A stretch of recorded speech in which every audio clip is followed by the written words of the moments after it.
Welcome to Break and Build. I am Muniba Mazari. Let me tell y'all something that the world needs to hear loud and clear. India ain't sorry. That's right. You heard me. India ain't apologizing, and it sure as fire ain't backing down.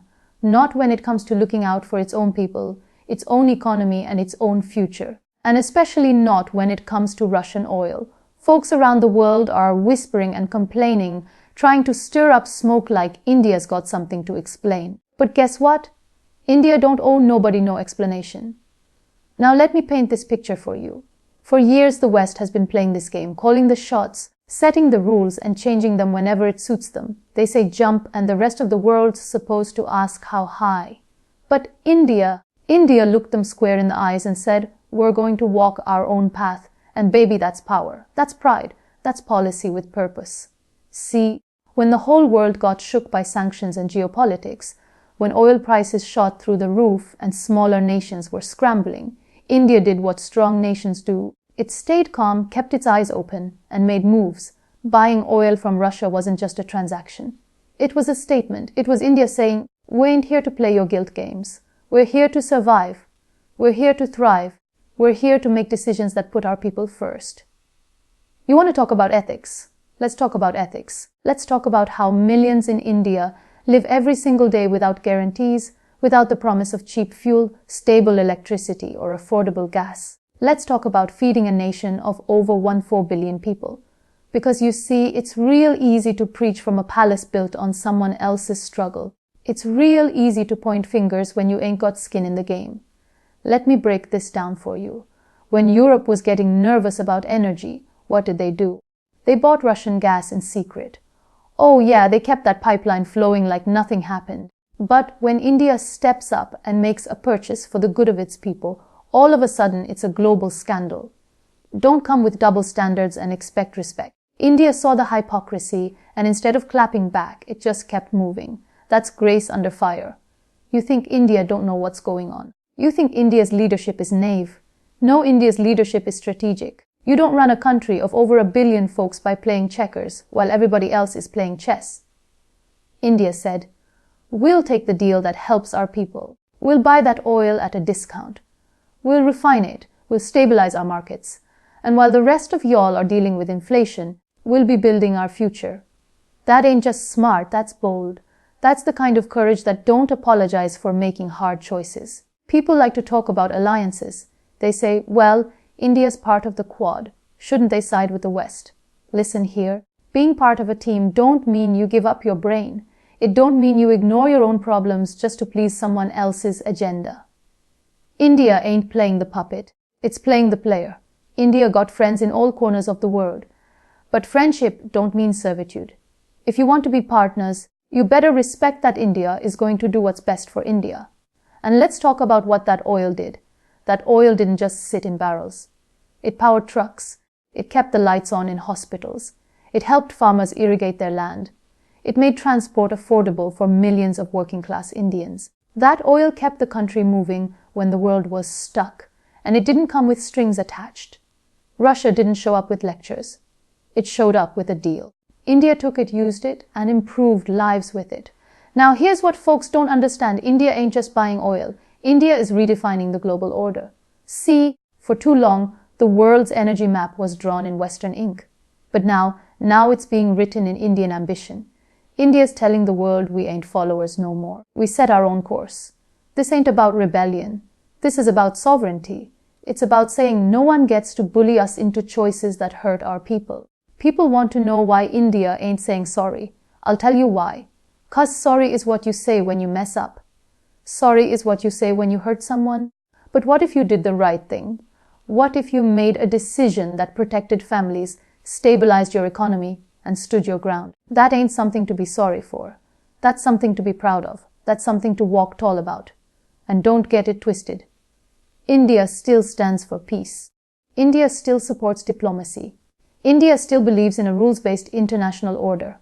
But rules don't mean surrender and peace don't mean poverty. India's playing a balancing act, and it's doing it with the poise of a nation that's been through it all. From colonial chains to economic transformation. This ain't no rookie game. India got the experience and now it got the confidence too. You ever notice how when a Western country makes a deal, It's called strategy. But when India does it, it's called controversy. Ain't that something? That's the kind of narrative that's kept the global south down for too long. But India ain't accepting that story no more. It's writing its own. And in this story, India is the author, not the character. Let me tell you something about strength. Strength ain't loud. Strength don't always shout.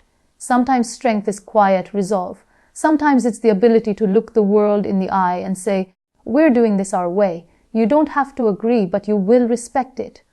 That's what India is doing with Russian oil. It's not shouting from rooftops. It's not getting into fights. It's just doing what needs to be done and doing it with class. While others are scrambling, India is planning. While others are reacting, India is anticipating that oil deal that was just the beginning. India is building energy security. It's investing in renewables. It's diversifying supply chains. But guess what? Transition don't happen overnight. You don't flip a switch and expect a billion lives to follow. So India is doing it smart, balancing the present with the future. Managing reality while chasing dreams. That's grown. Man thinking, that's maturity on the global stage. And look, I get it. The world's complicated. War's ugly. Sanctions are messy. Morality matters. But here's what also matters. The price of food, the cost of gas, the availability of jobs, the ability to grow as a nation. And India, being the grown up in the room, understands that no decision comes without a price. But if you're going to pay a price, you better make sure you're buying something worth it. India saw the value, saw the opportunity, and seized it. So the next time someone asks why isn't India apologizing for buying Russian oil, you look them in the eye and say because it made sense, because it was the right move, because we're not going to be made to feel guilty for protecting our people. You don't apologize for doing your duty. You don't apologize for survival. You don't apologize for refusing to be a pawn. India is building a legacy, and legacy ain't built on applause. It's built on boldness, on backbone, on decisions that may not be popular, but are necessary. India is not looking for approval. It's looking forward. While some folks out there are chasing headlines, India is chasing history. You know what I love about India? It's got heart, it's got fire, it's got grit. When others fold under pressure, India leans in. When the world tries to shame it, India stands even taller. This ain't about pride. It's about principle. It's about knowing who you are and where you're going. And when you got that kind of clarity, you don't need to explain yourself. So let the world talk. Let them gossip. Let them question. India's got bigger things to do, like lifting millions out of poverty, like building the next generation of innovators, like securing its place at the global table. Oil or no oil, deal or no deal, India's trajectory is up, and it's not waiting for permission. Because at the end of the day, this ain't about Russia. This ain't about oil. This is about sovereignty. This is about dignity. This is about a nation that refuses to be boxed in by old rules and outdated power plays. This is about India standing tall with its chin up, its eyes steady, and its heart set on something far bigger than approval. It's set on progress and progress. Real progress don't need an apology. It needs action. It needs leadership and baby. That's exactly what India is bringing to the table. The world needs to accept this. India answers to its people, not to foreign outrage. That's a truth that's been echoing louder and louder on the global stage. Because for decades, decisions in international politics were dictated by outside influences. For years, countries like India were expected to bow to nod, to say yes sir, and walk the line drawn by someone else. But those days are gone, dead and buried. India has stepped into its identity, not just as a democracy in name, but as a sovereign power that listens first to its own people, not to the echo chambers of foreign criticism. When India buys oil from Russia, it does so with one purpose in mind. How does this benefit the Indian citizen? The farmer who needs diesel for his tractor, the mother who has to cook food for her family, the factory worker who depends on affordable fuel to get to work. These people don't sit in think tanks. They don't hold press conferences. They live life at ground level. And for them, fuel prices aren't a theory. They're a daily reality.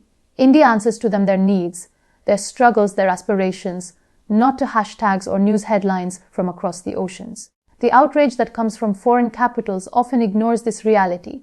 It's built on geopolitics, on ideology, on alliances and allegiances that shift like sand. But a nation like India cannot afford to make emotional decisions on behalf of 4 billion people. That's not leadership. That's recklessness. And India has outgrown that phase. It's moved beyond reactive diplomacy. It's in a phase of proactive survival. No, not just survival, strategic growth. Every decision is weighed through a lens of national interest. Will it benefit our economy? Will it secure our energy needs? Will it help our development goals? If the answer is yes, then the policy moves forward. If the answer is no, then no amount of international uproar will justify harming Indian citizens. Foreign outrage is selective. That's the part nobody wants to say out loud, but it's true. One country buys energy from the same source, and it's called smart diplomacy. Another does it, and it's called defiance. When India makes a deal, it's dissected, scrutinized, politicized. But when those same critics sign quiet contracts behind closed doors, nobody raises an eyebrow. India sees that. India knows the rules are not applied equally. So instead of playing a rigged game, it's building its own board. And that's what rattles some of these nations. India is no longer playing defense. It's making moves, calling shots, and doing it with the confidence of a nation that has earned its seat at the table. Let's get one thing straight. India is not being reckless. It's not chasing controversy. It's not throwing caution to the wind. Every international relationship India maintains is evaluated through layers of diplomacy, economic rationale, historical context, and future consequence. But at the center of it all lies a very clear directive. Put India first. That's not nationalism. It's governance. That's not arrogance. It's duty.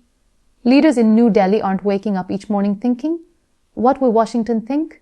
What will Brussels tweet? They're waking up thinking, how do we lower inflation? How do we grow our infrastructure? How do we lift our rural poor into the middle class? Now, if you want to understand the soul of this shift, you've got to go back into history. There was a time when India was bound by colonial chains, when policies were imposed rather than chosen. Even after independence, India often had to navigate global pressure, Cold War dynamics, and aid-based diplomacy. But the modern India, the 21st century India, is not bound by any such legacy. It is defining its own path, writing its own rules, and yes, taking criticism along the way. But that criticism is no longer a steering wheel. It's background noise because India knows who it serves. It serves the mother struggling to afford LPG cylinders, the student who dreams of working in a world-class tech park, the villager who needs electricity that doesn't flicker with every rainstorm. These are the voices that matter. It's easy to criticize from comfort. It's easy to make judgments when you're not the one who has to feel the consequences. But for Indian leaders, consequences are not theoretical. They are real. A wrong energy decision can transportation slow down manufacturing and derail food distribution. So when India decides to continue purchasing discounted oil from Russia, it's not turning its back on principles. It's turning its face toward practical necessity. The reality is a developing nation has to weigh morals with survival, balance ideals with execution, and sometimes tough decisions must be made, not because they're popular globally, but because they're essential nationally. And here's the other part. The world misses India is not ignoring diplomacy. India has voiced concerns. India has promoted dialogue. And India has stood by peaceful solutions, but dialogue doesn't fill petrol tanks. Diplomacy doesn't put cooking gas in the kitchens of 600 million homes. So while India prays for peace, it also prepares for resilience. That's maturity. That's leadership. That's what comes when a country finally grows into its own skin. The international community needs to recognize that India has evolved. It is no longer a silent participant. It's an active architect of global dynamics. Whether it's G20, BRICS, the Quad, or the UN, India is stepping into roles where it speaks not just for itself, but for the global South. And when it speaks, it doesn't just echo the thoughts of others. It brings its own perspective born from decades of development struggle, poverty eradication, and democratic resilience. That voice is rooted in its people, not in lobbyists, not in international donors, not in ideological think tanks, in the people. And let's talk about those people. India is a complex, multi-layered democracy. Its electorate is diverse, vocal, demanding. Politicians don't have the luxury of ignoring the grassroots. If fuel prices go up, people hit the streets. If electricity fails, questions flood parliament. This isn't a dictatorship where unpopular choices get forced through. Every move is measured by how it will resonate with the voter. So when India says yes to Russian oil, it's because saying no would cost too much at home. It would mean job losses, rising transport costs, failing businesses, and economic instability. No country should be shamed for choosing stability. There's a global arrogance in assuming that what's best for one is best for all. But India doesn't live in that illusion. It crafts policies rooted in its own soil, shaped by its own people. And right now, those people need affordable energy. They need inflation control. They need continued post-pandemic recovery. And that takes priority over media pressure and diplomatic theater. You can't build roads on outrage. You can't feed children with criticism. So, India stays focused on action. India is also not blind to the future. It knows oil is not forever. That's why it's pushing solar, wind, green hydrogen, and electric mobility harder than ever. It's transitioning, but transitions take time. And while that time ticks, the country must keep running. The trains must keep moving. The factories must keep producing. So yes, fossil fuels are still part of the plan. And if Russian crude comes at a price that helps that transition rather than hurts it, then the choice becomes a no-brainer. Global outrage also often comes with undertones. Tones that suggest only certain countries are allowed to make pragmatic choices while others must be moral martyrs. But India refuses to be boxed into that script. It's not seeking conflict, but it won't accept hypocrisy either. It's okay with dialogue. It's open to perspective, but guilt. Tripping, that's a tool that no longer works. You can't guilt a nation into poverty. You can't shame a people into dependence. That era is over. What some foreign observers don't understand is that India's loyalty lies with progress, not politics. Not pressure, not prestige progress. The kind that feeds children, educates youth, and electrifies villages. The kind that builds metros and bullet trains. The kind that takes a $3 trillion economy and pushes it toward $5 trillion and beyond. And if buying oil from Russia helps accelerate that path, even temporarily, then it's worth it because once you've lived through shortages, blackouts, and rationing, you don't forget. And India hasn't forgotten. It remembers the times when it was left alone during crisis.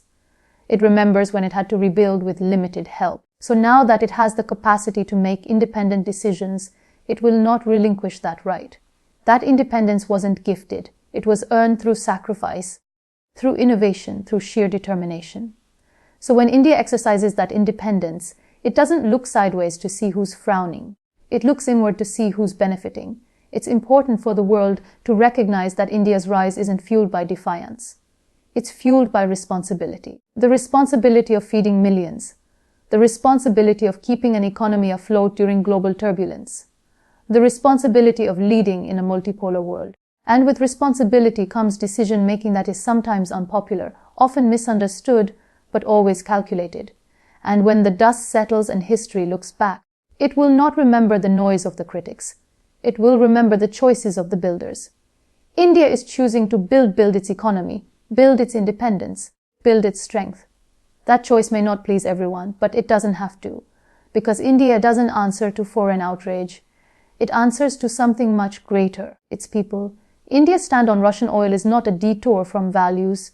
It is a direct path to national interest, resilience, and self-respect. Every barrel bought wasn't just about fuel.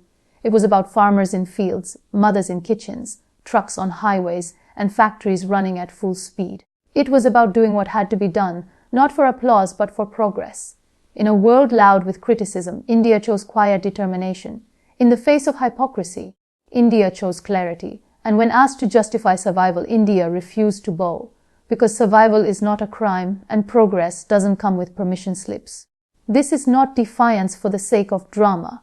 It's sovereignty practiced with discipline. It's the kind of leadership that listens not to foreign outrage, but to the pulse of its own people. While others debate morality from a distance, India carries the weight of reality every single day and still walks tall. Let the world raise questions. Let critics write headlines. India will write history. With eyes on the future, feet on the ground, and a billion dreams in hand, India moves forward. Bold, unshaken, unapologetic. Because when a nation knows who it serves, it never has to explain why, it just has to keep building. And that's exactly what India is doing.